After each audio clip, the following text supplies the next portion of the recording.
தமிழ் திரை தொடக்க காலம் எப்படி இருந்தது என்பதை உங்கள் கண்முன் கொண்டு வரும் காப்பியாவின் குரலாக வாய்ஸ் ஆஃப் காப்பியா.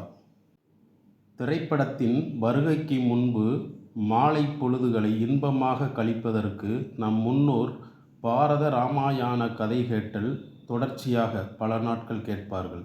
தெருக்கூத்து, வில்லுப்பாட்டு, பொம்மலாட்டம், மேடை நாடகம், நடனம், கரகாட்டம், கதா காலட்சேபம் முதலிய நிகழ்ச்சிகளை பயன்படுத்தினர். சில நாடக கம்பெனிகள் நகரம் நகரமாய் போய் மாதக்கணக்கில் தங்கி பல்வேறு நாடகங்களை நடத்தி மக்களை மகிழ்வித்தனர். அவற்றுள் சில Madurai original boys company, Kannaiya company, Nawab Rajamanickam company, TKS brothers TKN Shanmugam company இவற்றுள் நடித்தவர்கள் பின்னாளில் திரையில் தோன்றினார்கள். படம் வந்த புதிதில் அதை சினிமா என ஒரு சாரரும் பயாஸ்கோப் என மறுசாரரும் சுட்டினர். பயாஸ்கோப் விரைவிலேயே வழக்கொழிந்தது. பெரும்பாலும் தென்னங்கீற்று கொட்டகைகளில் படம் காட்டினார்கள்.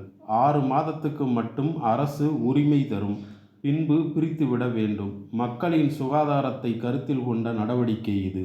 வேறிடத்தில் புது கொட்டகை எழுப்பி அனுமதி வாங்கி நடத்துவர்.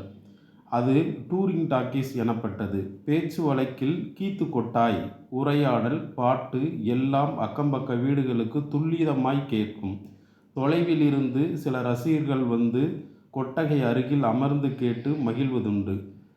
கட்டடங்கள் கட்டி நிரந்தர தியேட்டர் உருவாகிய பின்பு சத்தம் வெளிவரவில்லை. இரண்டிலும் உள்ளமைப்பு ஒன்றுதான். திரைக்கெதிர் சுமார் 50 பேர் அமரக்கூடிய மணல் தரை. இதற்கு பின்புறம் முறையே பெஞ்சு, பேக் பெஞ்சு, நாற்காலி, ஆண் தரைக்கு பக்கவாட்டில் பெண் தரை. இரண்டுகளுக்கும் இடையே தடுப்பு கட்டைச்சுவர்.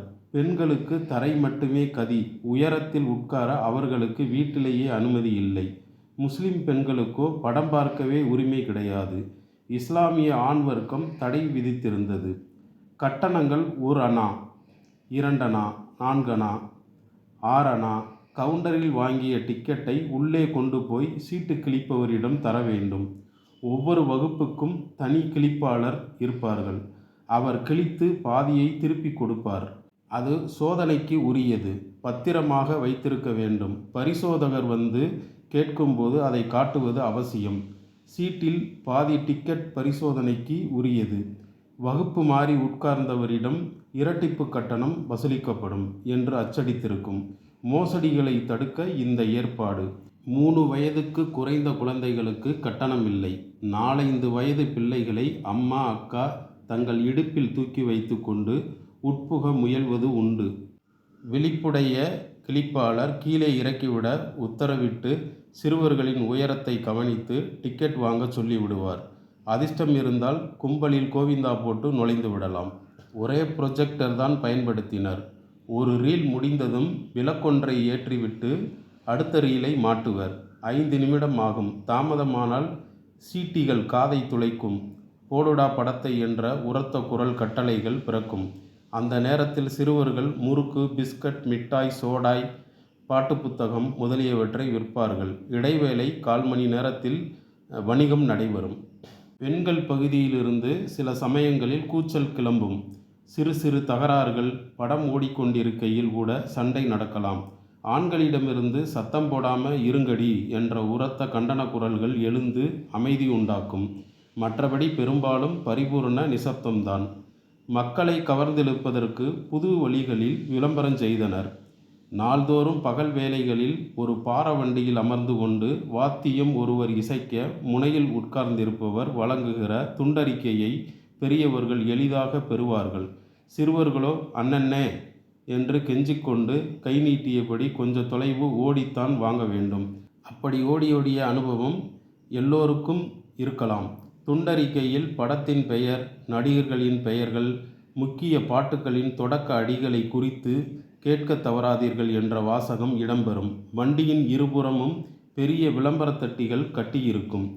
மாலை நேரங்களில் படம் தொடங்குவதற்கு 1/2 மணி நேரம் முன்பு கொட்டகை வாயிலில் ஒரு பெஞ்சில் உட்கார்ந்து ஒருவர் தொடர்ந்து பேண்டு வாசிப்பார். வாசலின் இருபுறங்களிலும் படத்தின் முக்கிய காட்சிகள் அடங்கிய 10-15 போட்டோக்கள் வைக்கப்பட்டிருக்கும். அவற்றை கண்டுகளிப்பதற்கு ஒரு கூட்டம் கூடும்.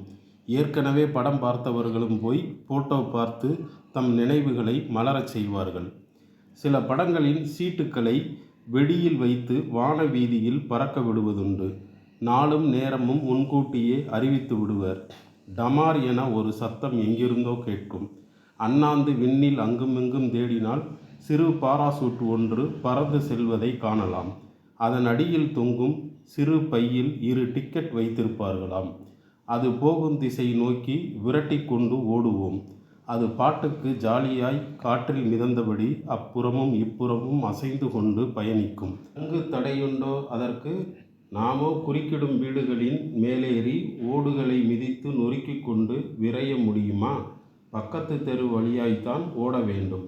ஒரு கட்டத்தில் அது எட்டாக்கனி என்ற யதார்த்தத்தை உணர்ந்து நின்றுவிட வேண்டியதுதான். உண்மையாகவே அதில் டிக்கெட் இருந்ததா? எத்தனை? எந்த அதிர்ஷ்டசாலியின் கையில் சிக்கியது? அல்லது எல்லோருக்கும் பேப்பே காட்டிவிட்டு மறைந்ததா? விளங்காத மர்மம். ஊடகங்கள், தகவல் தொடர்பு சாதனங்கள் இல்லாத காலத்தில் எந்த மர்மமும் இறுதி வரை மர்மம்தான். ஆக அது ஒரு சாமர்த்தியமான விளம்பரம். அதை காட்டிலும் நூதனமான புத்திசாலித்தனமான விளம்பரம் ஒன்றை ஒரே ஒரு தடவை செய்தனர். ஒரு காலை நேரத்தில் சுவர்களில் பெரியதொரு அறிவிப்பு காணப்பட்டது. அதில் இடம்பெற்றிருந்த செய்தி, என் மகளை கடத்தி கொன்றவனை கண்டுபிடித்து அவளை மீட்டு தருபவர்களுக்கு ரூபாய் 10,000 தரப்படும். இப்படிக்கு சிவசங்கரன் பிள்ளை. அடேயப்பா, 10,000 இன்றைய மதிப்பு 1 கோடி. வாசித்தவர்கள் முடியை பிய்த்து கொண்டார்கள். ஓரிளவும் புரியவில்லை. இது குறித்தே எங்கும் பரபரப்பான பேச்சு. மறுநாள் புதிய அறிவிப்பு, பெண்ணை கடத்தியவன் நானே. என்னை சந்திக்க இன்று மாலை அல்கம்ராவுக்கு வருக. இப்படிக்கு மாயா மாயவன். படத்தில் மாயா மாயவன் பட விளம்பரம் இப்படி வரும். வைகுண்ட ஏகாதசியின் போது பக்தர்கள் கண் விழித்து புண்ணியம் சம்பாதித்து நல்லகதி அடைவதற்கு வசதியாக 4 காட்சிகள் காட்டப்பட்டன. தியேட்டருக்கு ஒரு படம் என மாறி மாறி பார்த்து இரவை கழித்து விடலாம். ஆயினும் எல்லோருக்கும் இது முடிவதில்லை. 3ஆம் காட்சியிலேயே தூக்கத்தை கைப்பற்றி விடுவர். தமிழ் படங்கள் போதிய எண்ணிக்கையில் உற்பத்தி ஆகாமையால் சிறிய ஊர்களிலும் பிறமொழி படங்கள் திரையிடப்பட்டன. இந்தி படங்களும் திரையிடப்பட்டன. நினைவில் நின்றவை இதுபோன்ற படங்கள்: ரத்தன், அன்மோல் கடி, ஜுக்னு, ஹண்டர்வாலி, டாக்கு கி லட்கி. அவற்றின் செவிக்கினிய பாட்டுகளை திரையிலும் இசைத்தட்டிலும் கேட்டு தமிழ் சமுதாயம் சொக்கி போயிற்று. அன்மோல் கடியிலும் ஜுக்னுவிலும் கதாநாயகி நூர்ஜஹான். அந்த கால பி. சுசீலா. அவரது இனிய குரல் கேட்டோரை மயக்கிற்று. 1947இல் அவர் பாகிஸ்தானுக்கு போய்விட்டார். டப்பிங் தோன்றாத காலம், மொழி புரியவில்லை என மக்கள் எதையும் புறக்கணிக்கவில்லை. உலகப் போரின் போது பிலிம் பற்றாக்குறை காரணமாக 14,000 அடிக்குள் படம் முடிய வேண்டும் என அரசு உத்தரவு பிறப்பித்தது. கழிப்பு நேர குறைப்பால் ரசிகர்கள் பெரிதும் அதிருப்தியுற்றார்கள். ஆனால் வெளிக்காட்ட இயலவில்லை. நம் அரசாயிருந்தால் ஆர்ப்பாட்டம், கிளர்ச்சி, தியேட்டர் முற்றுகை, சாலை மறியல், கொடும்பாவி கொளுத்துதல், பேருந்து நொறுக்கல், ஊர்தி எரிப்பு, பொதுச்சொத்து சூறை என அடேயப்பா எத்தனை வழிகளில் எதிர்ப்பை காட்டலாம். வெள்ளைக்கார பாவி இந்த சுதந்திரங்களையே தரவில்லையே. நன்றி.